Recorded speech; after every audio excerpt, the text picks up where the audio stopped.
వరంగల్ ప్రచారంలో అధికార పార్టీపై విమర్శలు గుప్పించారు మండలి ప్రతిపక్ష నేత షబ్బీర్ అలీ. ఎన్నికల హామీల పేరుతో అబద్దాలు చెప్పి కేసీఆర్ పవర్లోకొచ్చారని ఫైర్ అయ్యారు. వరంగల్ ఈస్ట్ సెగ్మెంట్లోని మండి బజార్లో షబ్బీర్ అలీ, మాజీ ఎంపీ వివేక్, మాజీ మంత్రి బస్వరాజు సారయ్య ప్రచారం నిర్వహించారు.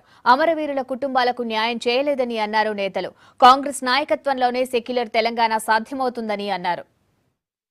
పెన్షన్ అంటే ఇంటికి ఒకటే ఇస్తాను, ఇంటికి ఒకటే అట. ఆయన ఇంట్లో 8 పోస్టులు ఉన్నాయి. ఆయన కొడుకు మంత్రి, ఆయన ముఖ్యమంత్రి, అదుడు ఒక మంత్రి, బిడ్డ ఒక ఎంపీ, ఒకడు ఓఎస్డీ, ఒకడు అడ్వైజర్. నీ జాగీర్ ఉందా కేసీఆర్? నువ్వే నీ కుటుంబమేనా తెలంగాణ అంటే? వేరోడిగా లేరా? త్యాగాలు చేసిన వాళ్ళు ఎక్కడ పోయినారు? అమరవీరులు ఎక్కడ పోయినారు? జనరల్ సెక్రటరీ ఎటుపోయిను? దుకాణాలు బంద్ చేసుకుని తెలంగాణ తిరిగిన వాళ్ళు ఎటుపోయినారు? వాళ్ళకేం లేదు. ఇక్కడ 3 గంటలకు ఒక రైతు చనిపోతున్నాడు, ఎవరు అడిగేవాడు దిక్కులేడు. ఇలా పత్తి రైతులు ఇబ్బందులు ఉంటే ఎవరు అడిగే కొనేటోడు, పత్తి కొనేటోడు లేడు.